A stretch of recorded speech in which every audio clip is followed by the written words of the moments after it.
Au nom du Père, du Fils et du Saint-Esprit. Amen. Der Friede und die Freude des Herrn Jesus Christus sei alle Zeit mit euch, Schwestern und Brüder im Glauben. Que la paix et la joie de notre Seigneur Jésus-Christ soient toujours avec vous, frères et sœurs dans la foi chrétienne.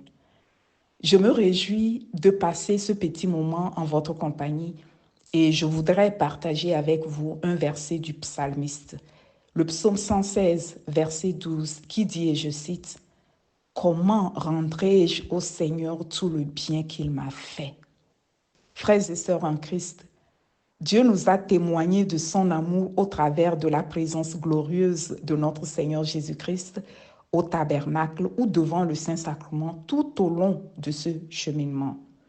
Nous avons été portés par les anges, fortifiés par le Saint-Esprit, accompagnés par la Vierge Marie.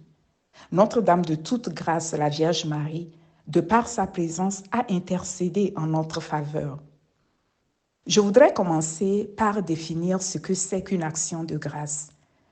L'action de grâce est un acte ou une prière de reconnaissance à Dieu pour ses bienfaits. C'est une attitude de reconnaissance envers Dieu. Donc, par l'action de grâce, nous témoignons de notre gratitude à Dieu pour ses merveilles. C'est pourquoi je voudrais m'attarder sur le début de ce verset qui commence par « comment », dont la compréhension peut être perçue comme étant une interrogation sur la manière ou le moyen. Le verset indique ainsi qu'il y a plusieurs chemins et différentes manières de rendre grâce au regard de la parole de Dieu.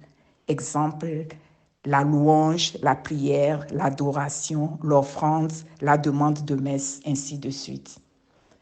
Permettez que j'emprunte quelques-uns de ces chemins pour laisser échapper ma gratitude infinie. Tellement mon cœur en est rempli. Je suis pleine de mots et le souffle de mon ventre me presse. Job 32, 18.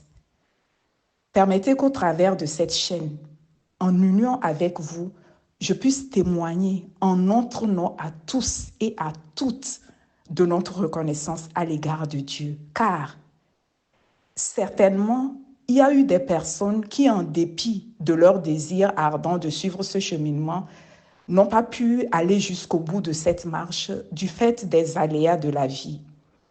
Pour d'autres, et c'était bien mon cas, nous avons été confrontés à la brutalité de l'usurpateur, du père du mensonge, qui au travers de la peur, un deuil, un malheur, une mauvaise nouvelle, la paresse, la lourdeur au tabernacle, a voulu freiner notre élan, mais nous avons réussi à parachever la marche en toute beauté, confirmant ainsi que nos noms avaient d'avance été arrêtés par le Père. Des personnes qui l'auraient bien souhaité, mais n'ont pas eu la possibilité d'entendre le Saint-Esprit leur dire, leur parler ou de recevoir une parole du Christ. Laissez-moi vous dire, le silence de Dieu est aussi une parole, car dans ce cœur à cœur avec Jésus-Christ, Dieu a travaillé et travaille encore dans nos cœurs et les fruits seront bientôt visibles. Ils seront abondants et glorieux. Il y a tant de choses que je pouvais encore citer, frères et sœurs en Christ, et je voudrais, avec votre permission, dire merci à Dieu, car il est avec nous. Pour ceux qui n'ont pas pu faire le pèlerinage ou qui ne l'ont pas achevé, mais ont écouté pendant 40 jours les enseignements, le Seigneur a entendu vos prières. La lettre d'amour qu'il nous a écrite pour clôturer les 40 jours était aussi pour vous, car Dieu ne favorise personne. Chapitre 10 des Actes des Apôtres, le verset 34. Un chaleureux merci au serviteur de Dieu, le frère Ange-Marie, qui a bravé tout ce que l'ennemi le faisait subir pour nous communiquer l'amour du Christ au travers de chacun des enseignements si édifiants, j'allais dire très poignants. Mein Bruder, ich bitte dem himmlischen Vater, dir die nötige Kraft zu schenken, das Wort Gottes weiterhin mit voller Wirkung zu verkünden. Mon frère, je prie que le Père éternel te donne la force nécessaire pour continuer à propager avec grande efficacité sa parole pour le salut des âmes.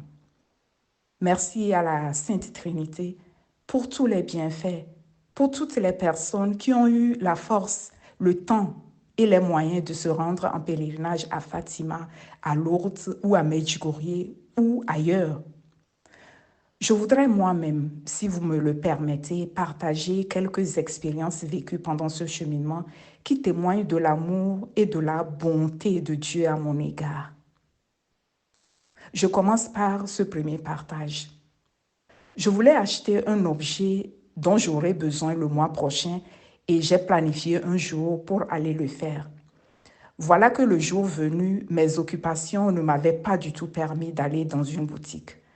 Le soir venu, je me rends à l'église pour l'adoration au tabernacle suivi de la messe. À mon retour à la maison, je reçois en cadeau l'objet que je voulais acheter. De plus, l'objet était d'une couleur merveilleuse. J'étais très étonnée, j'avais le souffle coupé. C'était un mélange de joie mêlé à une sainte crainte de Dieu.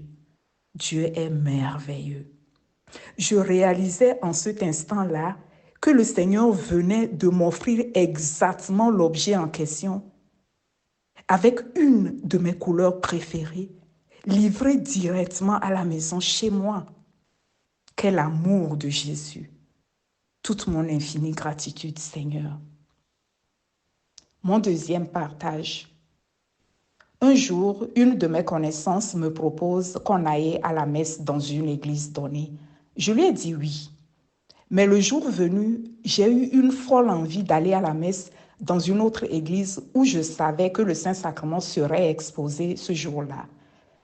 Je brûlais d'une envie indescriptible, un désir incontrôlable, à telle enseigne que j'ai envoyé un message pour dire à ma connaissance en question que je désirais plutôt aller dans telle autre église.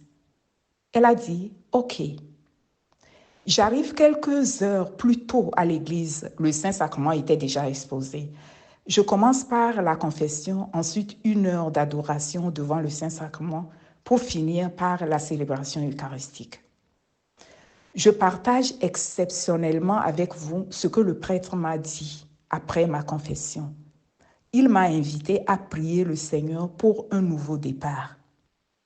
Le moment de la messe arrive et le prêtre, pendant l'homélie, explique amplement la parole de Dieu et se met à citer presque tous les versets de « Je suis ». Je suis le pain vivant descendu du ciel. Je suis le pain de vie. Je suis la source d'eau vive. Je suis la lumière du monde. Je suis le chemin, la vérité et la vie. Waouh! Je ne savais pas que j'avais un rendez-vous d'amour avec le Christ. Le Seigneur vient ainsi confirmer les enseignements au travers de son serviteur, le frère Ange-Marie. Le Père certifie le fait que c'est lui qui a voulu ces 40 jours de marche pour nous. Il en est l'initiateur. Tout vient de lui. Merci à l'Éternel Dieu. Mon troisième et dernier partage de ce jour, bien sûr. Le 14 août, dernier jour du cheminement. Après la messe matinale, j'ai poursuivi avec l'adoration devant le tabernacle. Les 60 minutes terminées, quand je finis la prière de remerciement à Jésus pour ce moment de cœur à cœur avec lui, sur le point de me lever pour partir, le Saint-Esprit me dit « c'est un nouveau départ ».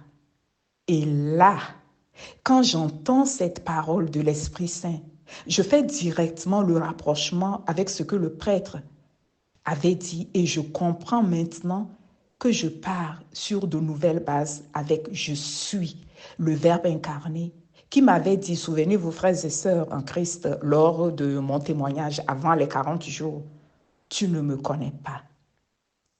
C'est un nouveau départ. Cette parole du Seigneur a retenti en moi comme un tampon imprimé à mon esprit. C'était tellement convaincant, c'est-à-dire, il n'y a plus rien à dire. On ne peut pas contredire, c'est fait, signature apposée. C'est tellement juste, rien à ajouter ni à retrancher. Effectivement, le dernier jour de notre cheminement, je pouvais ressentir dans mon être que je repartais sur de nouvelles bases avec le Christ. Gloire à toi, Jésus. Ehre sei dir, mein Herr. Pour exprimer ma joie et porter notre gratitude, permettez que je puisse fredonner un cantique d'action de grâce avec ma voix allemande pour la gloire de la Trinité. Lobe den Herr, meine Seele, lobe den Herr, meine Seele, lobe den Herr, meine Seele, oh lobe den Herrn. Du sollst es niemals, niemals vergessen, was der dir Gutes getan hat. Du sollst es niemals, niemals vergessen, was der dir Gutes getan hat. Lobe den Herr, meine Seele, lobe den Herr, meine Seele, lobe den Herr, meine Seele, oh lobe den Herrn. So hoch der Himmel über der Erde, ist seine Gnade über dir. So der Himmel über der Erde, ist seine Gnade über dir. Lobe den Herr, meine Seele, lobe den Herr, meine Seele, lobe den Herr, meine Seele,